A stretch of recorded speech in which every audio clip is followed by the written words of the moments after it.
Hello, hello. This is Casual Vengeance, where we appease your ghost before it awakens, settle your skeleton before it rattles, down your demon before it rises, and most importantly, calm your Cthulhu into its eons of rest. I am here to tell stories of everything from aliens to zombies, and this week we have to talk about isolation, loneliness, introverted without a choice. Some of us would love a break from our reality. People are overrated anyway, right? Well, our dear character has been awake for a while, and with no one around in his decayed castle. What will he do? Can he escape? Should he escape? So, my esteemed listener, is your intercryptid ready for the story? If you like what you hear, then scream! Subscribe for more, and slash that like button for a smile, will ya?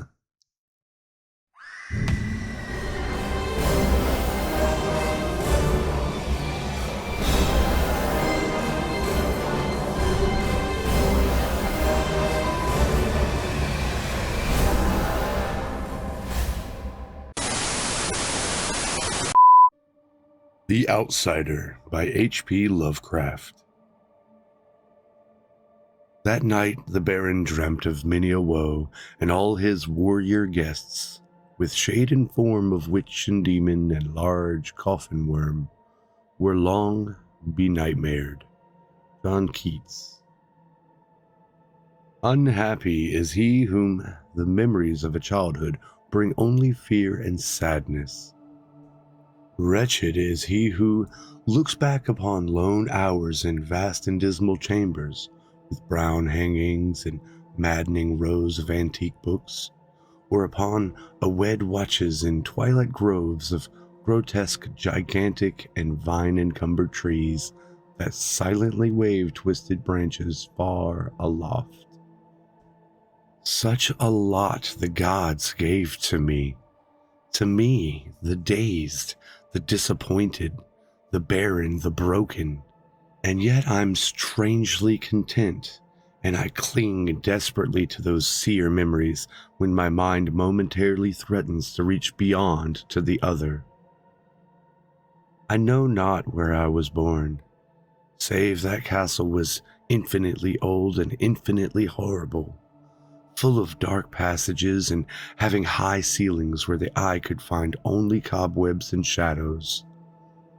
The stones in the crumbling corridors seemed always hideously damp, and there was an accursed smell everywhere, as if piled up corpses of dead generations. It was never light, so that I used to sometimes light candles and gaze steadily at them for relief.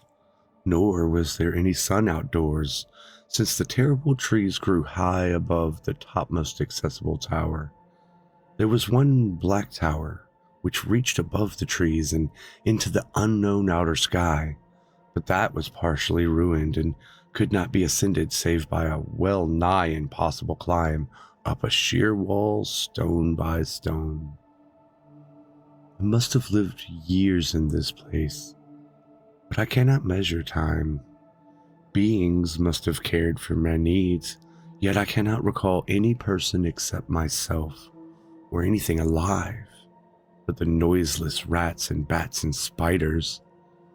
I think that whoever nursed me must have been shockingly aged, since my first conception of a living person was that of something mockingly like myself, yet distorted, shriveled, and decaying just like the castle.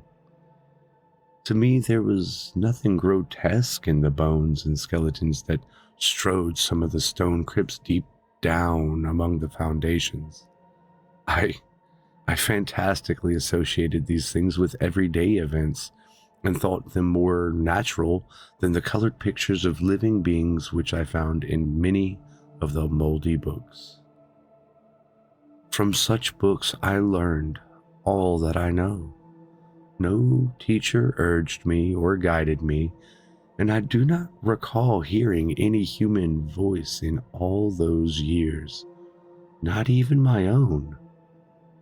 For although I had read of speech, I had never thought to try to speak aloud. My aspect was a matter of equally unthought of, for there were no mirrors in the castle. I merely regarded myself by instinct as akin to those youthful figures I saw drawn and painted in the books. I felt conscious of youth because I remembered so little. Outside, across the putrid moat and under the dark, mute trees, I would actually often lie and dream for hours about what I read in those books, and would longingly picture myself amidst gay crowds in the sunny world beyond the endless forest. Once I tried to escape from the forest, but as I went farther from the castle, the shade grew denser and the air more filled with brooding fear, so that I ran frantically back lest I lose my way in the labyrinth of nighted silence. So through endless twilights I dreamed and waited, though I knew not what I waited for. Then in the shadowy solitude my longing for light grew so frantic that I could rest no more, and I lifted entreating hands to the single black ruined tower that reached above the forest into the unknown outer sky. And at last I resolved to scale that tower, fall though I might, since it were better to glimpse the sky and perish than to live without ever beholding day. In the dank twilight I climbed the worn and aged stone stairs until I reached the level where they ceased, and therefore clung perilously to small footholds leading upwards. Ghastly and terrible was that dead, stairless cylinder of rock, black, ruined and deserted, and sinister with startled bats whose wings made no noise. But more ghastly and terrible still was the slowness of my progress. For climb as I might, the darkness overhead grew no thinner, and a new chill as the haunted and vulnerable mold assailed me. I shivered as I wondered why I did not reach the light, and would have looked down had I dared. I fancied that night had come suddenly upon me, and I vainly groped with one free hand for a window embrasure. All at once, after an eternity of awesome sightless crawling up that concave and desperate precipice, I felt my hand touch a solid thing, and I knew I must have gained the roof, or at least some kind of floor. In the darkness, I raised my free hand and tested the barrier, finding it stone and immovable. Then came a deadly circuit of the tower, clinging to whatever holds the slimy wall could give, till finally my testing hand found the barrier yielding, and I turned upward again, pushing the slab or door with my head as I used both free hands in my fearful ascent. There was no light revealed above, and my hands went higher. I knew that my climb was for the nonce ended, since the slab was the trapdoor of an aperture leading to the level stone surface of a greater circumference than the lower tower. No doubt the floor of some lofty and capacious observation chamber. I crawled through carefully and tried to prevent the heavy slab from falling back into place, but it failed in the latter attempt. As I lay exhausted on the stone floor, I heard the eerie echoes of its fall, but hoped, when necessary, to pry it open again. Believing I was now at a prodigious height, far above the accursed branches of the wood, I dragged myself up from the floor and fumbled about for windows, that I might look for the first time upon the sky and the moon and stars of which I had read. But on every hand I was disappointed, since all that I found were these vast shelves of marble bearing odious oblong boxes of disturbing size. More and more I reflected and wondered what hoary secrets might abide in these high apartment so many aeons cut from the castle below. Then, unexpectedly, my hands came upon a doorway where hung a portal of stone, rough with strange chiseling. Trying it, I found it locked, but with a supreme burst of strength, I overcame all obstacles and dragged it open inward.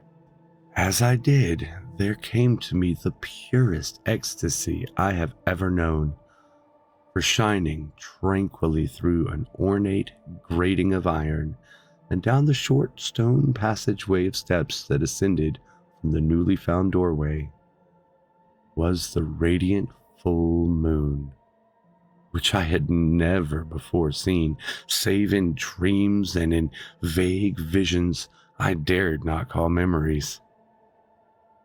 Fancying now that I had attained the very pinnacle of the castle, I commenced to rush up the few steps beyond the door, but the sudden veiling of the moon by a cloud caused me to stumble, which I felt my way more slowly in the dark.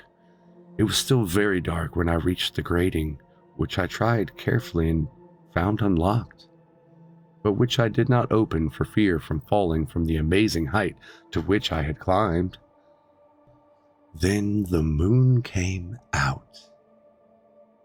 Most demoniacal of all shocks is that of the abysmally unexpected and grotesquely unbelievable. Nothing I had before undergone could compare in terror with what I now saw, with the bizarre marvels that sight implied. The sight itself was as simple as it was stupefying, for it was merely this. Instead of a dizzying prospect of treetops seen from lofty eminence, there stretched around me on a level through the grating nothing less than the solid ground, decked and diversified by marble slabs and columns, and overshadowed by an ancient stone church, whose ruined spire gleamed spectrally in the moonlight. Half unconscious, I opened the grating and staggered out upon the white gravel path that stretched away in two directions. My mind, stunned and chaotic as it was, still held the frantic craving for the light, and not even the fantastic wonder which had happened could stay my course. I neither knew nor cared whether my experience was insanity, dreaming, or magic, but was determined to gaze on brilliance and gaiety at any cost. I knew not who I was, or what I was, or what my surroundings might be. Though I continued to stumble along, I became conscious of a kind of fearsome latent memory that made my progress not wholly fortuitous. I passed under an arch out of that region of slabs and columns and wandered through the open country, sometimes following the visible road, but sometimes leaving it curiously to tread across meadows where only occasional ruins bespoke the ancient presence of a forgotten road. Once I swam across a swift river where crumbling mossy masonry told of a bridge long vanished. Over 2 hours must have passed before I reached what seemed to be my goal, a variable ivied castle in a thickly wooded park, maddeningly familiar, yet full of perplexing strangeness to me. I saw that the moat was filled in, and that some of the well-known towers were demolished, while new wings existed to confuse the beholder. But what I observed with chief interest and delight were the open windows, gloriously ablaze with light and sending forth sound of the gayest revelry. Advancing to one of these, I looked in and saw an oddly dressed company indeed, making merry and speaking brightly to one another. I had never seemingly heard human speech before and could guess only vaguely what was said. Some of the faces seemed to hold expressions that brought up incredibly remote recollections. Others were utterly alien. I now stepped through the low window into the brilliantly lighted room, stepping as I did so from my single bright moment of hope to my blackest convulsion of despair and realization. The nightmare was quick to come, for as I entered, there occurred immediately one of the most terrifying demonstrations I had ever conceived. Scarcely had I crossed the sill when there descended upon the whole company a sudden and unheralded fear of heinous intensity, distorting every face and invoking the most horrible screams from nearly every single throat. Flight was universal, and in the clamor and panic several fell in a swoon and were dragged away by their madly fleeing companions. Many covered their eyes with their hands and plunged blindly and awkwardly in their race to escape, overturning furniture and stumbling against the walls before they managed to reach one of the many doors. The cries were shocking, and as I stood in the brilliant apartment, alone and dazed, listening to their vanishing echoes, I trembled at the thought of what might be lurking near me unseen. At a casual inspection, the room seemed deserted, but when I moved toward one of the alcoves, I thought I detected a presence there, a hint of motion beyond the golden arched doorway leading to another and somewhat similar room. As I approached the arch, I began to perceive the presence more clearly, and then the first and last sound I ever uttered, a ghastly ululation that revolted me almost as poignantly as its noxious cause. I beheld in full, frightful vividness the inconceivable, indescribable, and unmentionable monstrosity which had by its simple appearance changed the merry company to a herd of delirious fugitives. I can't even hint what it was like, for it was a compound of all that is unclean, uncanny, unwelcomed, abnormal, and detestable. It was the ghoulish shade of decay, antiquity, and desolation, the putrid, dripping eidolon of unwholesome revelation, the awful bearing of which the merciful earth should always hide. God knows it was not of this world, or no longer of this world, yet to my horror, I saw in its eaten away, bone-revealing outlines a leering, abhorrent travesty on the human shape, and in its moldy, disintegrated apparel, an unspeakable quality that chilled me even more. I was almost paralyzed, but not too much so to make a feeble effort toward flight, a backward stumble which failed to break the spell in which the nameless, voiceless monster held me.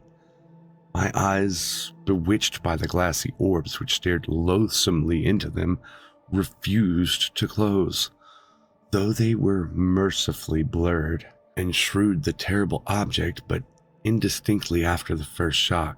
I tried to raise my hand to shut out the sight, yet so stunned were my nerves that my arm could not fully obey my will.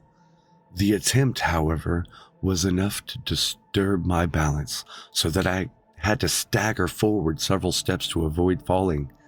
As I did so, I became suddenly and agonizingly aware of the nearness of the carrion thing, whose hideous hollow breathing I half fancied I could hear. Nearly mad, I found myself yet able to throw out a hand and ward off the foetid apparition which pressed so close, when in one cataclysmic second of cosmic nightmarishness and hellish accident, My fingers touched the rotting, outstretched paw of the monster beneath the golden arch. I did not shriek, but all the fiendish ghouls that write the night wind shrieked for me, as in that same second there crashed down upon my mind a single and fleeting avalanche of soul-annihilating memory. I knew in that second all that I had been. I remembered beyond the frightful castle and the trees, and recognized the altered edifice in which now I stood. I recognized, most terrible of all, the unholy abomination that stood leering before me as I withdrew my sullied fingers from its own. But in the cosmos there is a balm, as well as a bitterness, and that balm is nepathy. In the supreme horror of that second, I forgot what had horrified me, and the burst of black memory vanished in the chaos of echoing images. In a dream, I fled from that haunted and accursed pile and ran swiftly and silently into the moonlight. When I returned to the churchyard place of marble and went down the steps, I found that stone-trapped door immovable. But I was not sorry, for I had hated the antique castle and the trees. Now I ride with the mocking and friendly ghouls on the night wind, and play by day amongst the catacombs of the Nephirin Ka in the sealed and unknown valley of Hodoth by the Nile. I know that light is not for me, save that for the moon over the rock tombs of Neb, nor any gaiety save from the unnamed feasts of Netochoris beneath the great pyramid. Yet in my new wildness and freedom, I almost welcome the bitterness of alienage. For although nepathy has calmed me, I know always that I am an outsider, a stranger in this century and among those who were still men. This I have known ever since I stretched out my fingers to that abomination within the gilded frame, stretched out my fingers and touched a cold and unyielding surface of polished glass.